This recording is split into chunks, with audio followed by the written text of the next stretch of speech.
Hi friends, welcome to Joshua institute daily current affairs. నేను Bhikshapathi.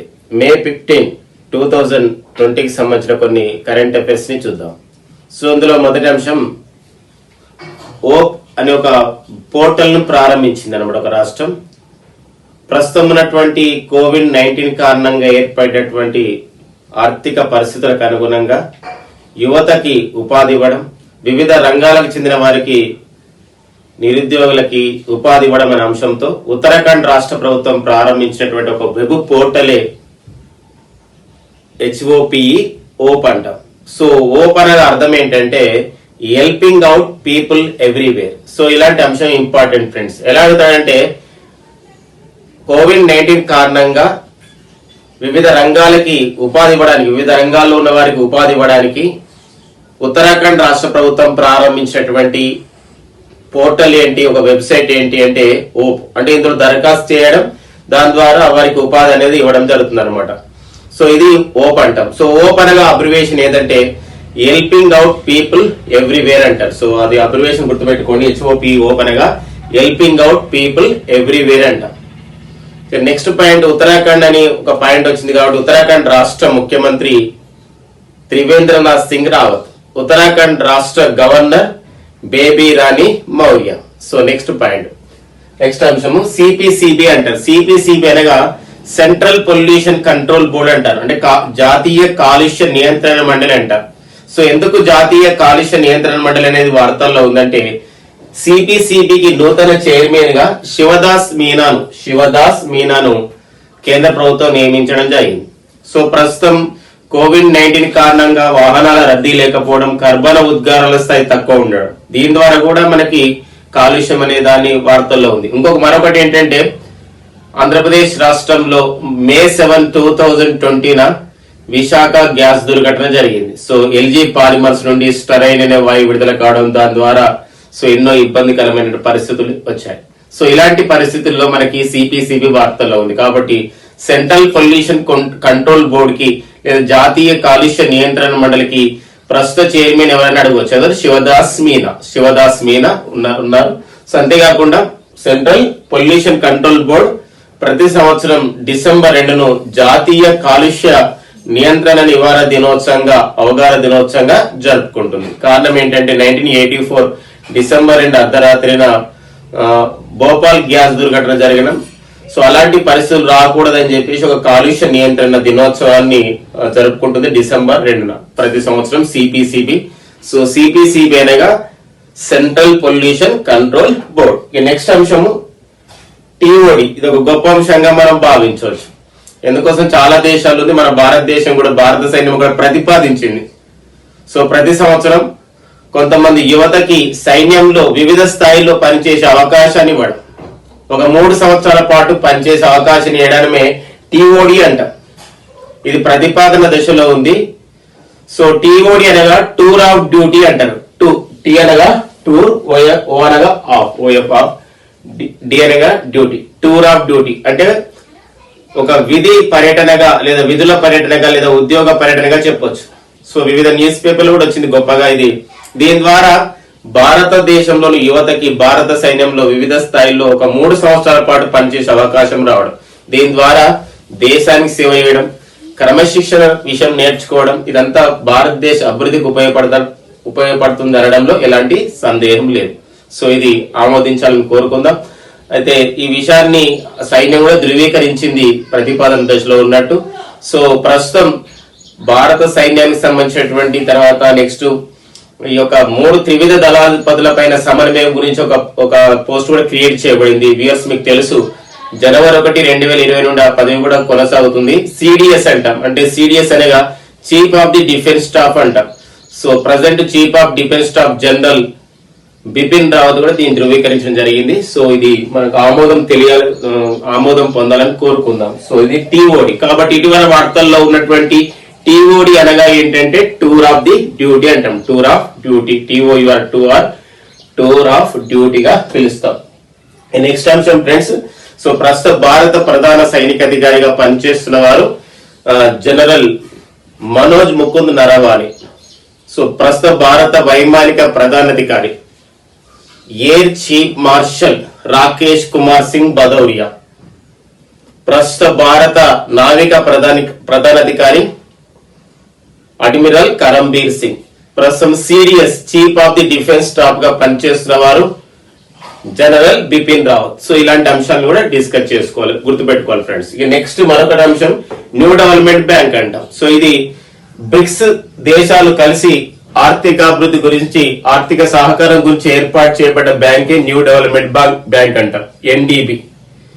New development bank ప్రధాన కార్యాలయం China ఆర్థిక రాజధాని షాంఘైలో ఉంది. న్యూ డెవలప్మెంట్ బ్యాంక్ ప్రాంతీయ కార్యాలయం దక్షిణాఫ్రికాలోని డర్బన్ లో కొనసాగుతుంది. అయితే ప్రస్తుతం కోవిడ్-19 కారణంగా న్యూ డెవలప్మెంట్ బ్యాంకు తన సభ్య దేశాలు ఏవైతే ఉన్నాయో BRICS, Brazil, Russia, India, China, South Africa దేశాలకు ఆర్థిక సహాయాన్ని అందిస్తుంది. ఇది ఒక రుణం రూపంలో ఇస్తుంది అన్నమాట, లోన్ రూపంలో ఇస్తుంది. సో ఈ కోవలోనే, ఈ నేపథ్యంలోనే న్యూ డెవలప్మెంట్ బ్యాంక్ భారతదేశానికి $1 బిలియన్ అమెరికా డాలర్ల రుణాన్ని అందించింది. సో కాబట్టి ఆ పాయింట్ ఇంపార్టెంట్. ఎంత రుణం అందించడం కాకుండా న్యూ డెవలప్మెంట్ బ్యాంక్ వార్తల్లో ఉన్నట్టు మనం గుర్తుపెట్టుకోవాలి. ప్రజెంట్ న్యూ డెవలప్మెంట్ బ్యాంక్ కి అధ్యక్షుడు ఎవరంటే మన భారతీయుడైనటువంటి KV Kamath, Kundapuram Vaman Kamath new development bank కి అధ్యక్షుడిగా ఉన్నారు. సో న్యూ డెవలప్మెంట్ బ్యాంక్ లో సభ్య దేశాలు ఎన్నప్పుడు బ్రిక్స్ దేశాలు, Brazil, Russia, India, China, South Africa దేశాలు న్యూ డెవలప్మెంట్ బ్యాంక్ లో సభ్య దేశాలుగా ఉన్నారు. నెక్స్ట్ మరొకటి సూచి, ఇది ఒక అంతర్జాతీయ సూచి, ఇండెక్స్, ప్రపంచ శక్తి పరివర్తన సూచి అంటాం. శక్తి పరివర్తన సూచి అంటే, పరివర్తన అంటే మార్పు చెందడం. మనం శిలాజ ఇంధనాలను వాడుతున్నాం, పెట్రోల్, డీజిల్ ఇలాంటి ఇంధనాలు వాడుతున్నాం. అవి ఎక్కువ కర్బన ఉద్గారాలను విడుదల చేస్తున్నాయి. దాని నుండి కర్బన ఉద్గారాల స్థాయి ఎక్కువ విడుదల చేసే ఇంధనాల నుండి మనం తక్కువగా, కర్బన ఉద్గారాల స్థాయి తక్కువగా విడుదల చేసే ఒక జీవ ఇంధనాలను వాడడం, సౌర విద్యుత్ శక్తిని వాడడం, సౌర విద్యుత్తును వాడడం, పవన శక్తిని వాడడం, ఇలాంటి వాటికి ఏదైతే దేశాలు కృషి చేస్తున్నాయో అలాంటి వారికి ఒక పరివర్తన సూచిలో బెస్ట్ ర్యాంక్ ఇస్తారనమాట. సో ఇది వరల్డ్ ఎకనామిక్ ఫోరం దీని యొక్క సూచిని తయారు చేస్తుంది. గ్లోబల్ ఎనర్జీ ట్రాన్సిషన్ ఇండెక్స్ అంటాం, తెలుగులో అయితే ప్రపంచ శక్తి పరివర్తన సూచి అంటాం. సో వరల్డ్ ఎకనామిక్ ఫోరం, ప్రపంచ ఆర్థిక ఫోరం, వరల్డ్ ఎకనామిక్ ఫోరం ఈ నివేదిక విడుదల చేస్తుంది. సో ప్రపంచ శక్తి పరివర్తన సూచిలో మరి మొదటి 3 స్థానాల్లో దేశాలు ఏవంటే స్వీడన్, స్విట్జర్లాండ్, ఫిన్లాండ్ దేశాలు. మరొకసారి ఫ్రెండ్స్, ప్రపంచ శక్తి పరివర్తన సూచిలో మొదటి 3 స్థానాల్లో నిలిచిన దేశాలు స్వీడన్ మొదటి స్థానం, స్విట్జర్లాండ్ 2వ స్థానం, తర్వాత ఫిన్లాండ్ 3వ స్థానంలో నిలిచింది. అయితే ప్రపంచ శక్తి పరివర్తన సూచిలో భారతదేశం ఎన్నో స్థానం నిలిచిందంటే 74వ స్థానంలో నిలిచింది.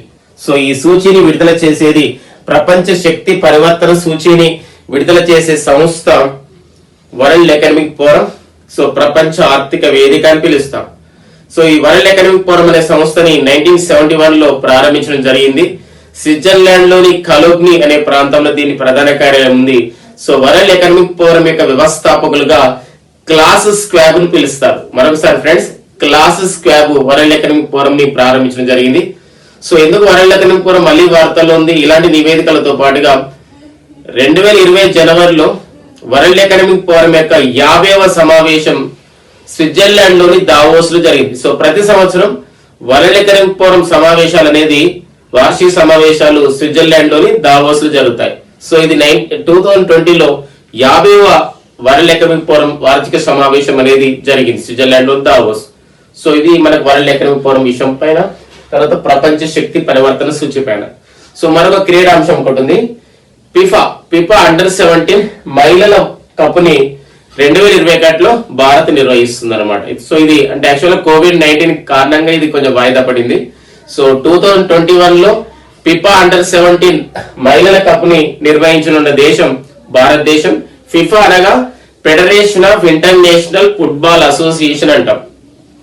ఫిఫా అనగా federation of international football association. ఫిఫాకి ప్రధాన కార్యాలయం ఎక్కడ కలదంటే, ఫిఫా ప్రధాన కార్యాలయం స్విట్జర్లాండ్ లోని జ్యూరిచ్లో కలదు. ప్రస్తుతం ఫిఫా అధ్యక్షుడు గియానీ ఇన్ఫాంటినో. సో ప్రస్తుతం ఫిఫా అధ్యక్షుడు గియానీ ఇన్ఫాంటినో. సో ఇవి కొన్ని May 15, 2020 సంబంధించిన కొన్ని ముఖ్య అంశాలు మన కరెంట్ అఫైర్స్ గా ఎగ్జామినేషన్ లో ఇంపార్టెంట్ గా చెప్పొచ్చు. అయితే యాజ్ యూజువల్ గా మనం నిన్న అడిగినటువంటి క్వశ్చన్స్ కి ఆన్సర్ చెప్తూ మరి 2 క్వశ్చన్స్ ఇచ్చే ప్రయత్నం చేద్దాం. సో రెండు ప్రశ్నలు నేను అడిగిన వాటిలలో ప్రశ్నలు ఏంటంటే స్వాస్థ్ వాయువు అనే ఒక వెంటిలేటర్ ని ఎవరు తయారు చేశారని అడిగాడు. సో స్వాస్థ్ వాయువు అనే ఒక వెంటిలేటర్ ని తయారు చేసిన సంస్థ సిఎస్ఐఆర్ అనుబంధంగా కొనసాగుతున్నటువంటి బెంగళూరు కేంద్రంగా పనిచేస్తున్న సంస్థ ఎన్ఏఎల్. ఎన్ఏఎల్ అనగా నేషనల్ ఏరోస్పేస్ ల్యాబొరేటరీ. సో ఇది సిఎస్ఐఆర్ కి అనుబంధంగా పనిచేస్తుంది. సిఎస్ఐఆర్ అనగా council of scientific industrial research. So ప్రస్తుతం సిఎస్ఐఆర్ డైరెక్టర్ జనరల్ గా పనిచేస్తున్న వారు శేఖర్ సి మండే. సో మరొక ప్రశ్న అడగడం జరిగింది నిన్న. పిసిఐకి ప్రస్తుతం అధ్యక్షురాలు ఎవరన్నాం? పిసిఐ అంటే పారా ఒలింపిక్ కమిటీ ఆఫ్ ఇండియా. భారత పారా ఒలింపిక్ సంఘానికి అధ్యక్షురాలుగా ఉన్నటువంటి మహిళ. పారా ఒలింపిక్ క్రీడాకారిణిగా ఆమె రిటైర్మెంట్ కూడా ప్రకటించారు. ఆమె పారా ఒలింపిక్ క్రీడలలో రజత పథకం సాధించినటువంటి తొలి భారతీయ మహిళగా కూడా గుర్తింపు పొందారు. ఆమెనే దీపా మాలిక్. ఎవరండి? దీపా మాలిక్. నెక్స్ట్ ఈ రోజు అడిగే రెండు ప్రశ్నలకి మీరు కామెంట్ సెక్షన్ లో రాయండి. సో మొదటి ప్రశ్న, ఆర్కియలాజికల్ సర్వే ఆఫ్ ఇండియా భారత పురావస్తు శాఖకి, భారత పురావస్తు శాఖ లేదా ఆర్కియలాజికల్ సర్వే ఆఫ్ ఇండియా 1861 లో ఏర్పాటు చేయబడింది.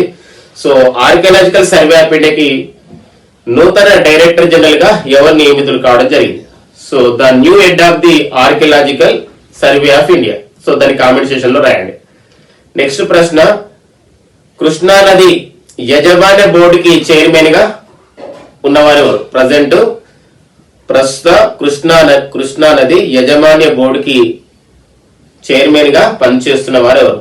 Who is the present head of the Krishna river management board? ఎవరు దానికి చైర్మన్ గా పనిచేస్తున్నారు? కృష్ణా నది యజమాన్య బోర్డు చైర్మన్. సో ఇవి ఈనాటి అంశాలు. సో మరింత ఈ సమాచారం గురించి మరి నెక్స్ట్ సెషన్ లో మనం డిస్కస్ చేద్దాం. So thank you very much and all the best.